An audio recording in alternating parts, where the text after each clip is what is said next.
بسم اللہ الرحمن الرحیم۔ رسول اللہ صلی اللہ علیہ وآلہ وسلم نے ارشاد فرمایا، وہ امام تمہیں نماز پڑھائیں گے، چنانچہ اگر انہوں نے درست پڑھائی تو تمہارے لیے اجر ہے، اور اگر انہوں نے غلطی کی تو تمہارے لیے اجر ہے اور ان پر گناہ ہے۔ رسول اللہ صلی اللہ علیہ وآلہ وسلم نے ارشاد فرمایا، جب تم میں سے کوئی لوگوں کو نماز پڑھائے تو وہ تخفیف کرے، کیونکہ ان میں بیمار، ضعیف اور بوڑھے ہوتے ہیں، اور جب تم میں سے کوئی شخص اکیلا نماز پڑھے تو پھر جس قدر چاہے لمبی پڑھے۔ رسول اللہ صلی اللہ علیہ وآلہ وسلم نے ارشاد فرمایا، میں لمبی نماز پڑھنے کے ارادے سے نماز شروع کرتا ہوں،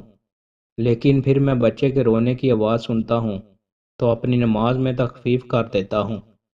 اس لیے کہ میں جانتا ہوں کہ اس کے رونے کی وجہ سے اس کی والدہ غمگین ہوتی ہے۔ رسول اللہ صلی اللہ علیہ وآلہ وسلم نے ارشاد فرمایا،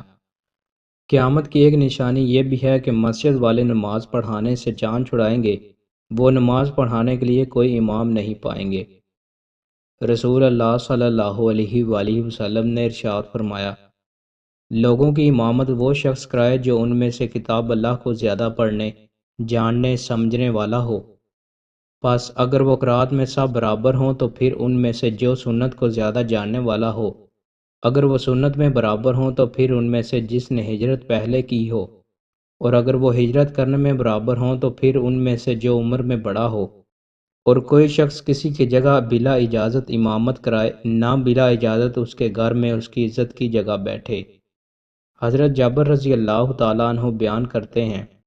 رسول اللہ صلی اللہ علیہ وآلہ وسلم کھڑے نماز پڑھ رہے تھے، میں آیا تو آپ صلی اللہ علیہ وآلہ وسلم کے بائیں طرف کھڑا ہو گیا، آپ نے میرا ہاتھ پکڑ کر مجھے پھیر کر اپنی دائیں جانب کھڑا کر لیا۔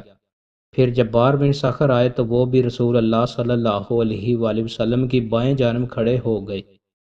آپ صلی اللہ علیہ وآلہ وسلم نے ہمیں ہمارے ہاتھوں سے پکڑ کر پیچھے ہٹایا، حتیٰ کہ آپ نے ہمیں اپنے پیچھے کھڑا کر دیا۔ رسول اللہ صلی اللہ علیہ وآلہ وسلم نے ارشاد فرمایا، روز قیامت اللہ کے ہاں سب سے برا مقام اس عالم کا ہوگا جو اپنے علم سے فائدہ حاصل نہیں کرتا۔ دوستو، مزید اچھی ویڈیوز کے لیے ہمارے چینل کو سبسکرائب لازمی کریں۔ بہت شکریہ۔